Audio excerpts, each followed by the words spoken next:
Hello everyone, we will discuss about the exceptions of negligence, and the first exception of negligence is accident, which is under section 80 of IPC. Nothing is an offense which is done by accident or misfortune without criminal intent or knowledge in doing of a lawful act in a lawful manner. So all these ingredients must concur to succeed in proving the defense of accident. So इसे हम एक example से समझते हैं. एक truck driver या bus driver है, उसने सारे ही रूल फॉलो किए थे, उसने सारे ही लॉज फॉलो किए थे जब वो ड्राइविंग कर रहा था, बट फिर भी उसकी बस के सामने कोई आके मर गया, तो उसके पास डिफेंस होता है एक्सीडेंट का. ठीक है. Then the next exception is absence of criminal intent या act done to avoid the other harm which is in under section 81 of IPC, an act done with the knowledge that is likely to cause harm but done in a good faith and without any criminal intention to cause harm. So इसका एक example यही है कि एक person था, वो रास्ते से जा रहा था, उसने देखा कि एक झोपड़ी में बहुत ही मेजर लेवल की आग लगी हुई है. उसने उस आग को बुझाने के लिए क्या किया, उस झोपड़ी को गिरा दिया. लेकिन जो उसने उस झोपड़ी को गिराया, गुड फेथ में गिराया, वो इसलिए कि उसने वो उस आग को बुझाने के लिए गिराया था, तो उसके पास डिफेंस है. Then next exception is act of child which is in section 82 of IPC. An act of a child under 7 years is no offense. An act of a child above 7 years and under 12 years who has not attained sufficient majority of understanding to judge the nature and consequences of his act is also no offense. An act of a child over 12 years is an offense. Clear? So इसको हम example से समझते हैं. 10 year child था who have a fully knowledge of his act and उसने क्या करा, अपने अंकल का मर्डर कर दिया. लाइक उसने उन्हें चाकू से अच्छे से ख़त्म कर दिया. तो इसमें क्या, he is liable because he is able to know the nature of an offense. Okay, उसे पता था and he is fully matured. उसे सब कुछ पता था कि उसका नेचर कैसा है, वो उसे मार देंगे तो वो मर जाएगा. Okay. Then the next exception is act of insane person which is in under section 84 of IPC. Nothing is an offence which is done by a person who is unsound mind and incapable to knowing the nature of an offence, nature of an act. Sorry. So that what is a doing is wrong or contrary to law. कोई भी insane person अगर कोई act करता है जिसके बारे में उसे पता ही नहीं है कि ये सही है या अगेंस्ट द लॉ है, तो he is not liable for his act. Okay. Then the next exception is act of an intoxicated person which is under section 85 of IPC. So nothing is an offense which is done by a person who is owing to intoxicated, is incapable to knowing the nature of an act. So he has a defense. उसके पास defense होगा कि वो at that time intoxicated था.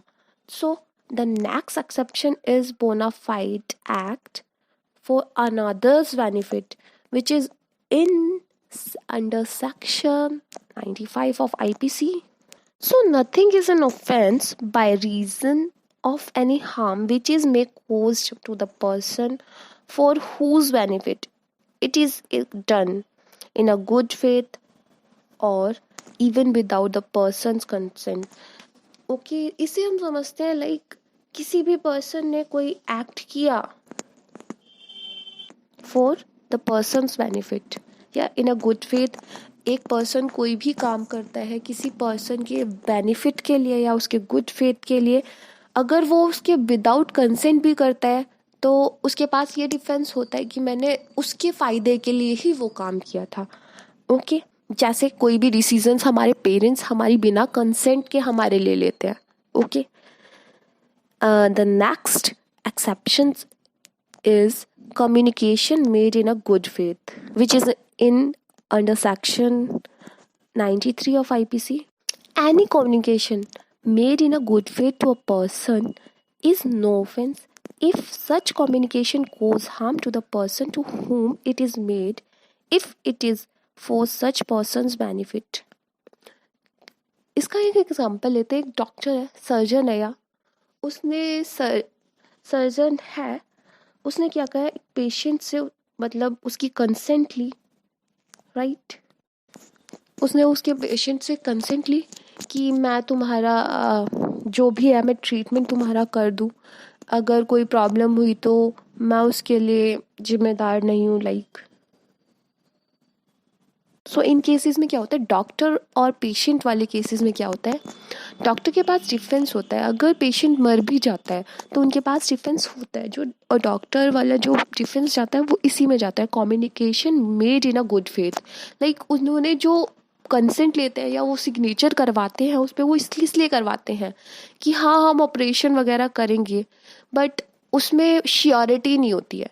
Okay, अगर मर भी जाता है तो उसके लिए डॉक्टर लायबल नहीं होता। The next is act done under the compulsion or threat, which is in under section 94 of IPC. So in this case, accept murder, an offense against the state, punishable with that. Nothing is an offense which is done by a person who is compelled to do it by the threat which causes the apprehension that instant death to that person will otherwise happen. So इस case में क्या होता है, अगर कोई person है, उसको किसी ने थ्रेट दिया है कि हाँ ये काम तुम्हें करना ही करना है, तो उस थ्रेट के अंडर कोई पर्सन काम करता है तो वो ऑफेंस नहीं होता। बट इसमें क्या होना चाहिए, वो एक्सेप्ट मर्डर होना चाहिए या कोई भी एक्ट जो होना चाहिए वो अगेंस्ट द स्टेट नहीं होना चाहिए। The last exception is right to private defence.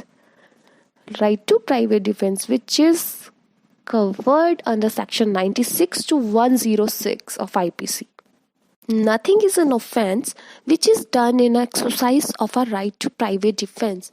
The right to private defense is a right to protect one's own person and property against the unlawful aggression of the others. So in cases में क्या होता है, कोई भी person right to private defence ले सकता है।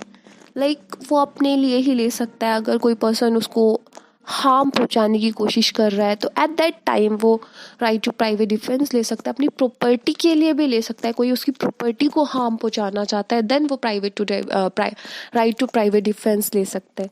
So thank you so much guys, don't forget to subscribe and